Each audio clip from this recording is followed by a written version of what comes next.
Blackstone needs no introduction in India. It is one of the earliest entrants in the Indian private equity space. And I have with me the co-founder of Blackstone and the chairman, Stephen Schwarzman. Mr. Schwarzman, thank you very much for your time here in Davos.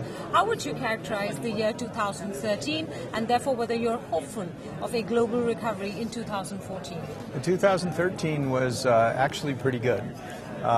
Markets exceeded reality, but the stock markets in America, for example, were up 32%, which is a stunning amount. Stock markets even in Europe were up quite strongly, and in Asia that wasn't quite the case. And so the emerging markets did not particularly share in the kind of recovery overall. The way I look at 2014, there ought to be a further acceleration of growth in the United States, probably in the 3% type of area, plus or minus a little bit. And the emerging markets have more or less hit bottom and will start coming up. China will remain in the 7s in terms of growth. The Middle East, in terms of the healthy countries there, will grow pretty rapidly. Europe will slowly recover. They'll show a little growth, but off of a very low base. So the euro will still exist, and so we've moved one step further past the financial crisis. I want to bring India to your attention, but before I do that, 2013 was also the year of exits, finally, for private equity, given where the equity markets were. What does that mean for 2014, fresh money coming back to being invested in the various businesses that Blackstone traditionally does? Well, I think generally there'll be more money put into private equity funds because institutions' overall portfolios have gotten larger. And they usually have a fixed percentage that goes into private equity. So it'll get bigger for that reason. Secondly, they're increasing their allocation to private equity, so it'll get bigger for that reason. And third, for companies like ours, they're allocating more money to the largest firms who can invest more money and get good results with safety. And so our market share is going up. So it ought to be quite a good time on the fundraising level.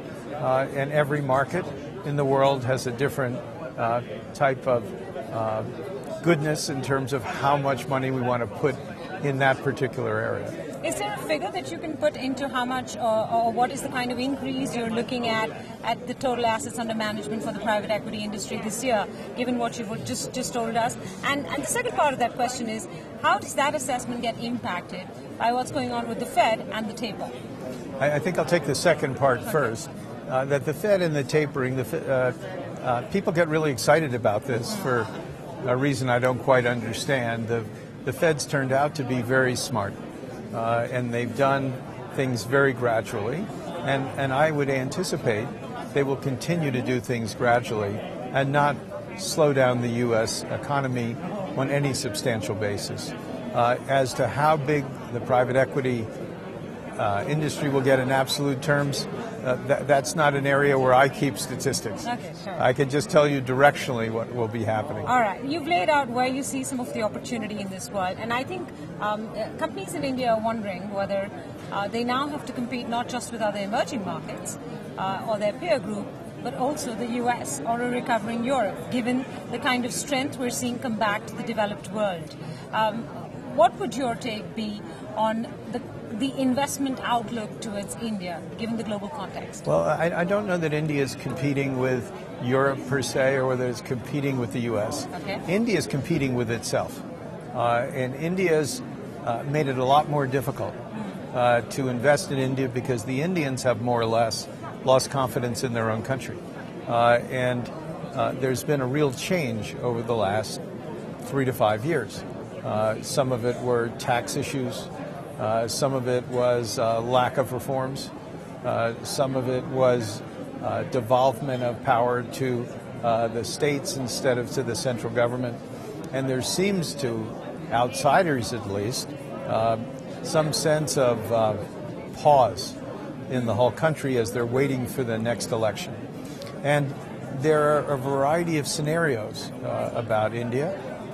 If you get a new government that is reformist and energetic, Indian growth can pick up again, and it could be really a good thing. If India stays in this current muddle, then outsiders will look at it and not be sure what to do. When the host country, India, is unsure of its own situation, it's very difficult for outsiders to have a high level of confidence as well. We're quite active in India. Yes. We own a lot of companies there, and we're a big supporter of India. So we would like the Indians to recover their confidence that they had for quite a long time and relaunch. That may be possible, and we hope it is. You've invested, or rather Blackstone has invested approximately $1.7 billion, I'm told, in India in the 8 years that it's been present there, roughly about 20 companies. Is that number representative of the opportunity that India holds out?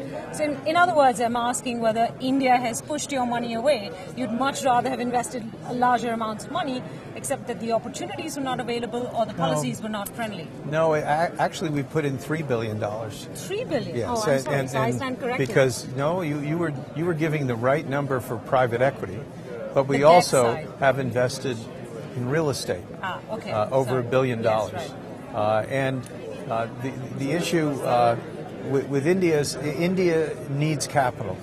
India needs foreign direct investment. Its capital markets are not developed enough to satisfy the needs for growth in India. So they need, whether it's people like ourselves or other people, they need that money coming in. So there's never a shortage of opportunities in India that are good opportunities. The issue is, how is the country going to do? The individual companies are often interesting, but if the currency goes down 30%, yes. you basically are relatively crushed in terms of return. So it makes a lot of the hard work you did go away. Now, currencies go up and currencies go down. So as the country gets better, currency may well strengthen, economic growth will pick up, and there will be a very good scenario. So India is right at a point of uncertainty, and it's going to break one or two ways, and we're hopeful that India relaunches itself, because it's good for the Indian people. Leave people like us aside. It's good for the Indian people to have more growth, more jobs, more wealth. And so we hope the people in India will go forward and do that. Absolutely. You've had some management changes at Blackstone India, and Akhil Gupta has now moved, I think, into a non-executive role, a less hands-off role. I'm just curious, is that in any way linked to some of the investments that were made in the early days when Blackstone entered India that looked very promising? The same issue that you pointed out, there are a lot of opportunities, but policy has turned them sour, power being the biggest example. Blackstone took big bets on power, and unfortunately, because of the policy environment, those haven't worked out as yet. Real estate is also very risky in this country because there are environmental clearances, etc., to surmount. These are risky bets. Well, I'd say, first of all, the change didn't have anything to do with that. Okay. Right. Secondly, none of the power projects are completed yet, so we think they're going to work out. Okay. Because India needs power, and some of the plants are very close to that, and that should be a good thing. And what was the third part of your question? Real estate. Oh, real estate. Geez. You have some 28 million square feet of office space that you... We're very optimistic on our real estate investments in India. They've been very well done, and we're in wonderful locations. We have filled buildings. The tenants, the people who are paying rent, many of them are the greatest global companies in the world, so we anticipate no problems. We'll be continuing to invest money in India, certainly in the real estate area, as well as continuing in the private equity area.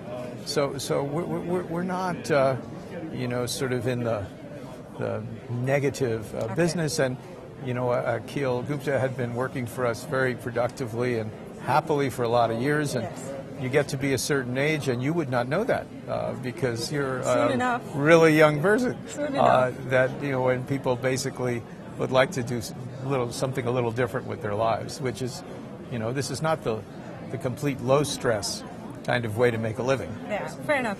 $3 billion in India. If we had got our policy environment right, could that have been 6 or 9 or 12? In terms of growth rate?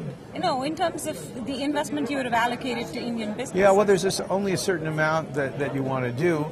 We could have been higher than we were because what would happen is we would be selling more things and then replacing those. It's very hard to do that in an environment where the country basically goes illiquid. And so, we're running all the companies that we've invested in, the vast majority of them quite happily, and we'll wait to realize on some of these when the time is right. Mr. Schwarzman, I recall the last time you spoke to us, which was about 3 or 4 years ago here in Davos, you mentioned corruption as one big key issue that foreign investors have to deal with. Have those fears worsened, heightened, because of all the scandals and the scams that have broken out in India? I don't think they've changed. In terms of the ratings of countries around the world, I think it's somewhere between 160 and 170 in terms of doing business. I think India, China, and Mexico, all major economies, major countries, are within 10 points of each other. So all I can say is that's a long way from Switzerland, which is #1 in the world. And where we are right now. If I was to ask you what looks most interesting in terms of investment opportunities for 2014, whether they're countries, new emerging markets, or business areas, what would be on your list? Well, there's a lot of different areas. There's real estate generally in Asia, as well as in Europe. There's energy and natural resources in almost all over the world, all over the energy chain. So we see a lot of interesting opportunity. I'm going to have to run. Okay, all right. All right. I'm going to thank you then for your time. Thank you very much. Thank you very much.